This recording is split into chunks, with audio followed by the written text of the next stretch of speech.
I found Trump very much almost impossible to track. And there was a little alarm bell that went off on yesterday's program. I don't know if you heard it. We had a caller, traditionally a Republican, conservative, deeply troubled by the direction of traffic in this country on the right of politics, but obviously considerably more troubled by the direction of traffic in his native America. I think he was from Kentucky. Lovely bloke, amazing accent. And he used the word hyperbolic to describe the talk about Trump and dictatorship. And I couldn't help hearing echoes of all the other stuff we described as hyperbolic. Most obviously, I think, the idea that he won't accept defeat in the election. If Trump loses, he will wriggle and squirm and do anything to try to cling on to power.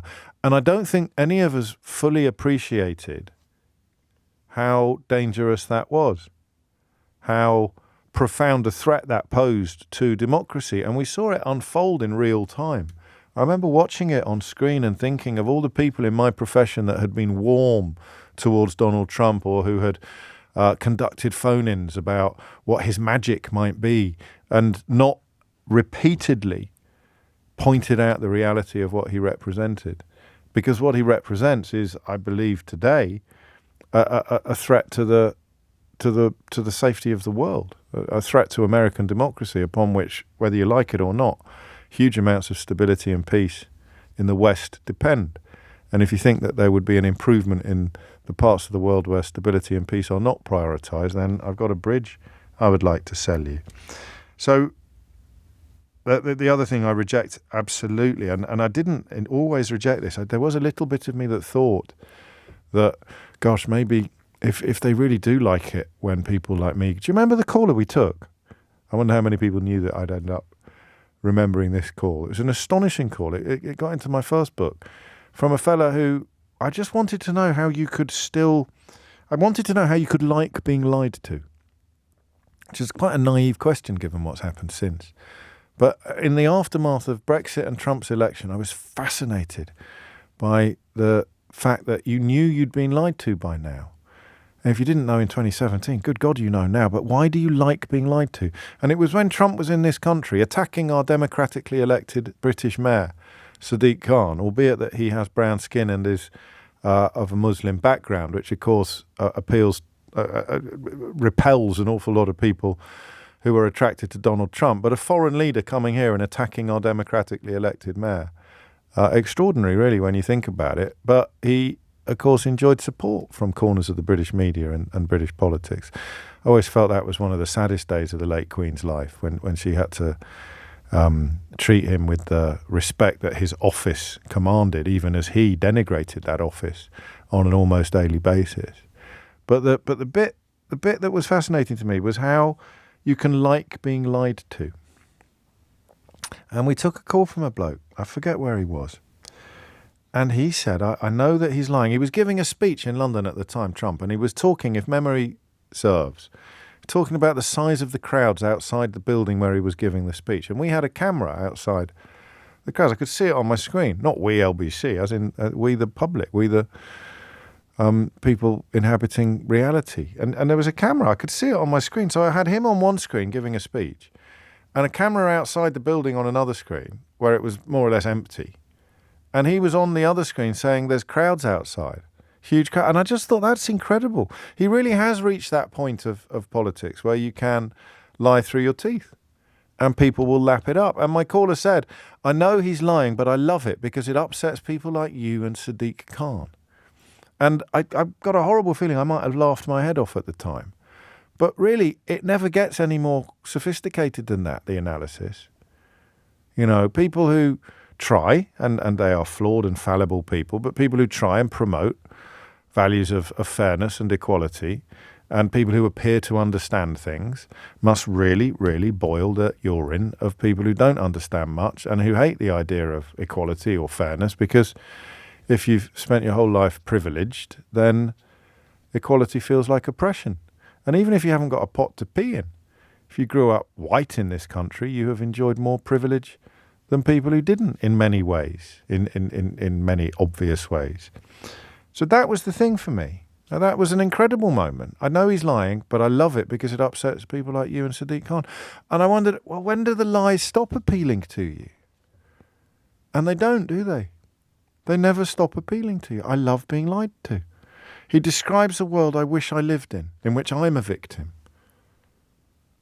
He describes a world I wish I lived in which Muslims are banned from the entire country. He described a world I wish I lived in, where you're allowed to march up to women and grab them by the genitals and boast about it afterwards, secure in the knowledge that Nigel Farage will describe it as locker room talk. There's no real mystery here. The world that Trump describes, which strikes some of us as depraved and medieval and disgusting, some people love the sound of it. He'll never deliver it, but some people love the sound of it. So that's my answer to the first question that I'm going to ask you today, which is about what's the psychological reward for supporting Donald Trump? 0345 6060 973 is the number that you need. What's the psychological reward? What is the equivalent of the, I know he's lying, but it upsets people like you and Sadiq Khan? Even my ego's not big enough to think that I deserve to be treated with that level of importance. I don't mind the fact that I love the fact that the most powerful man in the world is lying, because it upsets some gob on a stick on my radio who really gets on my nerves when he reminds me that the problems in my life aren't caused by immigration. They're caused by the politicians I've spent my whole life voting for. It's incredible, isn't it?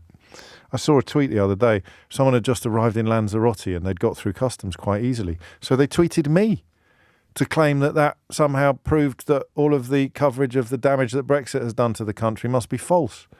And you sort of think, there's a little bit of you that's flattered. You think, but then you immediately start feeling sorry for the fella's family. You've gone on holiday. You've found negotiating customs at Lanzarote Airport quite straightforward. So you think that proves that there are no shortages or problems or red tape or Brexit-related issues, despite the fact that everybody involved in... So I know what I'm going to do on the taxi from the airport to the hotel. I'm going to tweet James O'Brien about the fact that Brexit has gone wrong. Hasn't gone wrong. Clearly, Brexit's going brilliantly because Lanzarote Airport's customs are operating as efficiently as they did before we left the European Union. You sort of have to be careful not to let your ego run away with you on stuff like this. But I am supremely confident that there must be more to the psychological reward for supporting Donald Trump than upsetting people who find him obnoxious. Hydroxychloroquine in terms of the list of things that was good, wasn't it? Well, no. What about the bleach? I know, and I mean, it's. Did he say you could shine lights down people's throats, and that would? Did he say that, or did I imagine that? And that would. I can't remember. I mean, I just saw a recent Guardian study saying that hydroxychloroquine actually increases the chances of death if you take it. Yes, I saw that as well. But hey ho, none of it touches him. We'll address that mystery another day. What do the supporters get in? I think they get to coalesce against this. He's a cult figure. I mean, my wife's from the US. I travel to the US quite often. He is so much a cult figure. He reminds me of David Koresh, remember? A blind faith from the support. Doesn't matter what he says, what he does. Yeah, but Koresh promises eternal salvation, doesn't he? Or cult leaders generally say that everyone else is going to die and you'll be fine. So it's not quite. I mean, I suppose there's a bit of that, is there? Well, there's that famous quote: "He could go down Fifth Avenue and shoot someone, and no one would touch him." I mean, yes. It just feels that he represents something that the right in the US, and this is really the fault of the political system in the US. People on the right just don't have a voice, and they only see Donald Trump as the alternative. They only see him as the anti-establishment figure that they can coalesce around to basically wage war with the woke left in the States. But the liberals. Woke wasn't even a word before he became president, was it? That's a recent development. It's not even a... So what do you mean by... I know it's not your position, but what anti-establishment when he's... Yeah. He's got a fortune built upon inherited wealth. He spent his life swanning around New York with Jeffrey Epstein. I don't know what the establishment is if it's not people like that. It's the swamp in Washington, the perceived swamp in Washington, the Hillary Clinton, the Obamas. I think people in America just have just... But they liked George W. Bush, didn't they? They liked Ronald Reagan. They liked other Republican presidents, and he's a complete rejection of all of that. Indeed, but the level of polarization in the US now is incredible. I mean, we're getting like that here in the UK, but not to the level of the US. I mean, people are falling apart. Families are falling apart in the US because it's a Trump supporter. And they get this, but it doesn't. Listen, I can meet you halfway. I suppose cult leaders always do disgusting things, don't they? But the psychology of the reward is he's sticking it to an imagined enemy or an exaggerated enemy, whether it's the blob or the establishment or the swamp or whatever you want to call it. Yeah. How can people be so what's the word I'm looking for? So unhappy, so opposed to this imagined enemy that they don't care at all about what their hero does. They genuinely don't care at all about what he does. That's the bit I don't get. That idea of him having a carte blanche from his own supporters to I mean, he's got what was the conviction in the E. Jane Carroll case? I'm always a little unclear on precisely what the technicalities are, but she accused him of rape. Nobody cares from his base. No, and I think that my answer to that, and I'm sure I'll be interested in what other people say, but my answer to that is that he gives people a sense of belonging.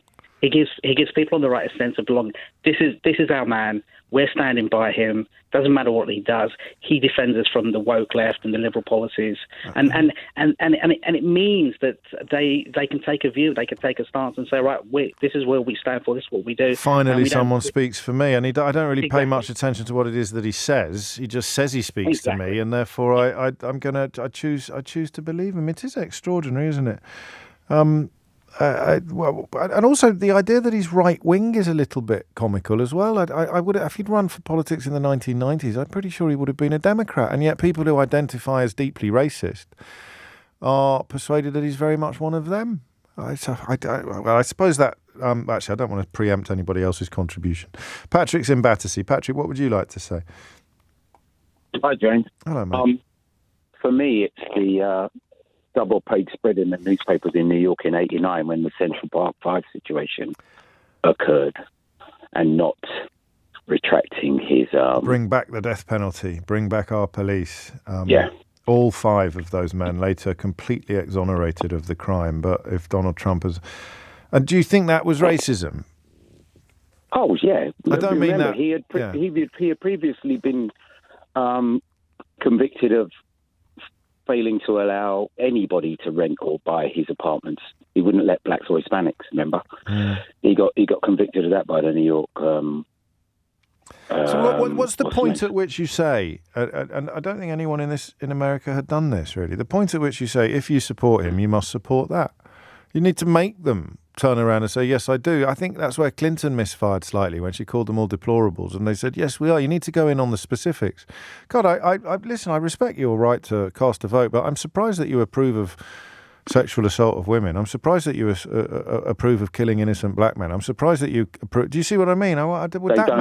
They don't care. I have seen a woman in America in a T-shirt that says, Donald Trump can grab this with an arrow pointing down. I have as well. And I don't know. We could sit here for 100 years, could we, you and me, and never understand her? Never understand her, never understand those who claim to be Christians, who think he's a Christian. I heard someone say family values, actually, in Iowa yesterday. He represents family values, and you sort of think, well, which family? All of it. None of it makes sense, but it's a cult, and you can't... Some people are just too far gone. Is that a word that closes down the conversation? I don't know, because I still can get my head around what a cult leader sells to his followers, what a cult leader gets from his followers. What he sells to them is a make America great again. The questions they don't ask themselves is when was America great and who was it great for? And what would it look like?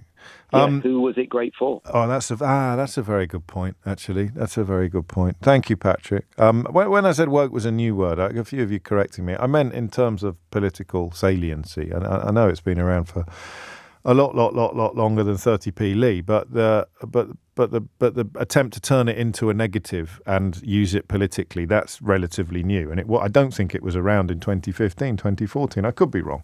You're talking about Trump and some of the disgusting things that he has done, and the first thing that came to mind was when he went down to Puerto Rico during the disaster that they had after 2 hurricanes and hit them.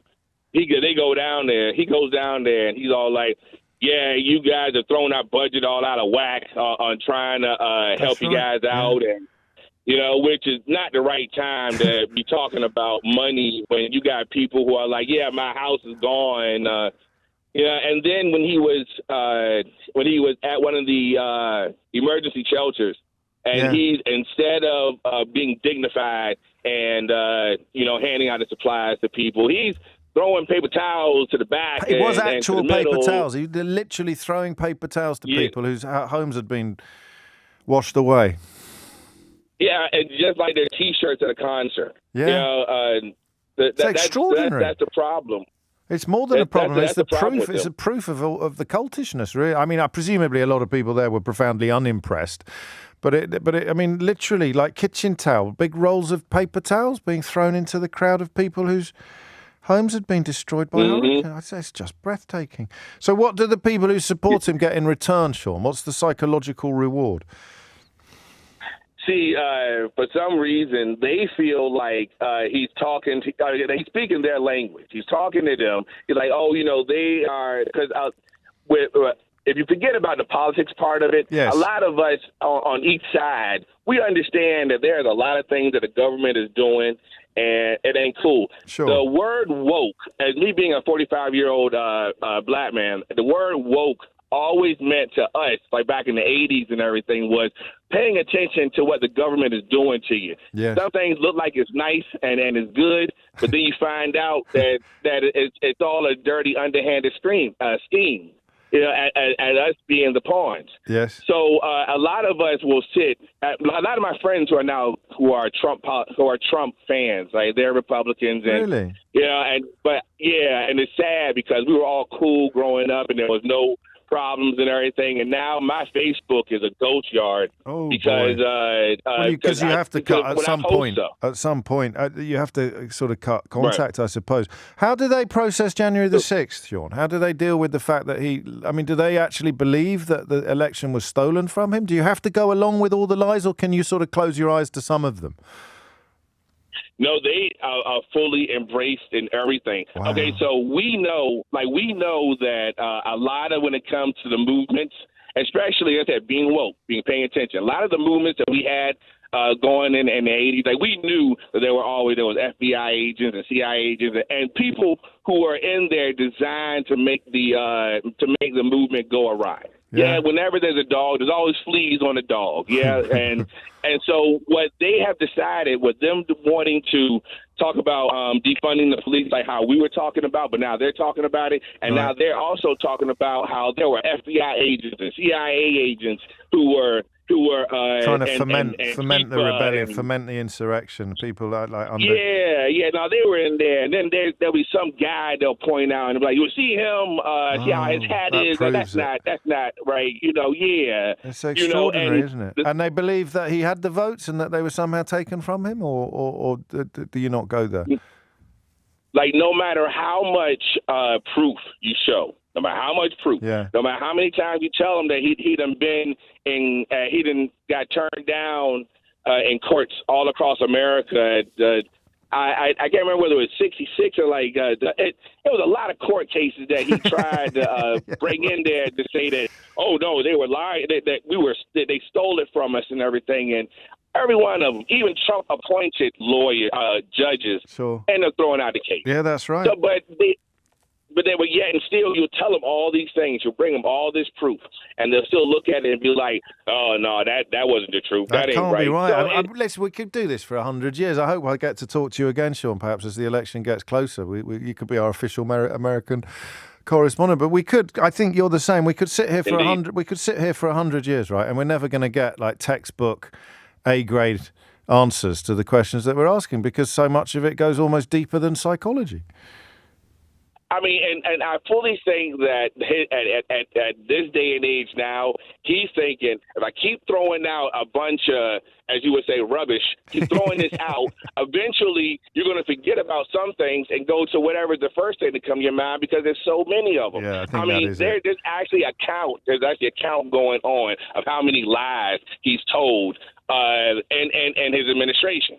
And it was something like within the first couple of months, it was over 1,000 some lies that he had already told. And so how do you know which one to pick on? How do you know which thread to pull? I think that's a huge part of it, mate. I really do. The idea that if he only told a couple of lies, then you could really go all in on them and bring down the whole edifice. But while you're busy getting cross about the lie he told yesterday, he's already told 5 more today.